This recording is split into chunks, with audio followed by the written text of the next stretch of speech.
How many of you try to tell yourself, the next knife I buy, I'm going to try something new? Although I know what I like, I know what I tend to always buy, the next knife I buy, I'm going to branch out and do something different.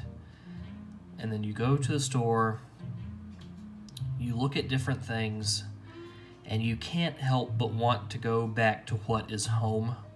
You can't help but want to drift back over to the cabinet that is comfortable for you. Guys, maybe you can relate to me. I try and tell myself, okay, next knife purchase, do something other than Spyderco. Branch out, be adventurous.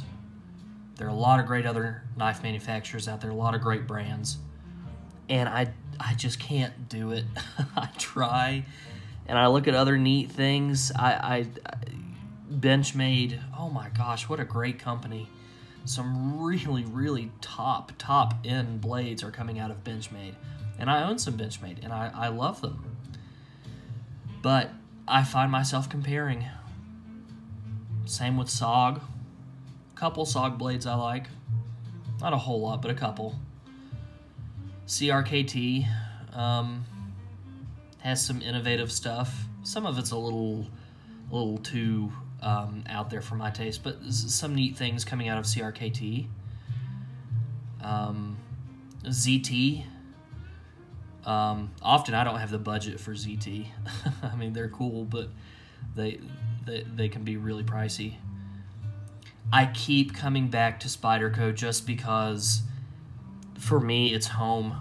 And honestly, when I find myself looking at a different blade and all I'm doing is standing there comparing it, going, oh, well, it's not as light as a Delica, or it doesn't have the reach that an Endura has, or I really don't like this deployment mechanism, specifically if it's not the spider hole.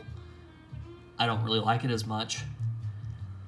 Thumb studs work if they're on really smooth blades like Benchmade's, or several others, I'm sure, but Benchmade is what I know.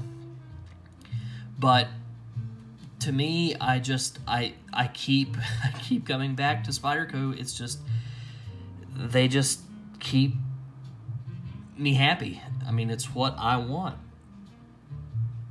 Not perfect, but very close to it. The closest I've found.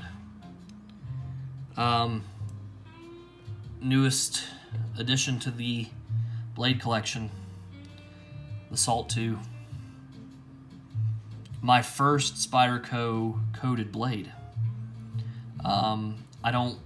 Traditionally I didn't like the looks of coated blades. I've always liked a satin finish. But for whatever reason, when I saw this one in the cabinet, I guess just because, you know, those jet black grips with the black coated plain edge, I don't know, the gold stamped or etched H1, I don't know. I just thought it looked really sharp. I thought it looked really, really cool. Still do. Very, very pleased with this one. Yeah, this is one that as soon as I got home with it, I was flipping it all night. And you guys know exactly what I'm talking about. All night long, right there. Couldn't stop. It's been out for a little bit. Here's a shot of the Salt 2 on the grip. You know, one thing about this, I have other Delicas, okay, and the Salt 2 is the same dimensionally, basically, as the Delica, all right?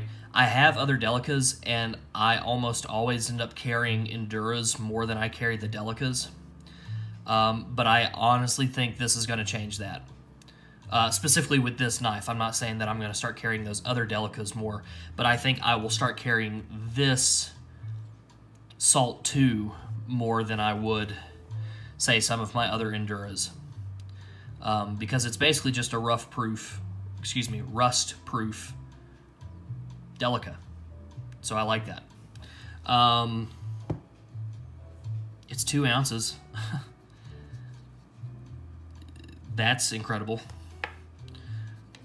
Obviously no steel liners in there, part of keeping the weight down. I don't know if you can see that or not. Yeah, there's no steel liners in there. You know, H1 steel, coated. So like you have H1 steel, which is rust proof. Then adding your black coating to your H1 steel, this should be like doubly rust proof, you know. I have the Pacific Salt right here. Use this knife a lot. Scratched up, a little bit beat up. It gets use. Gets a lot of use. This is 3 ounces. This is 2. You're already talking about like the air weight class of knives here, okay?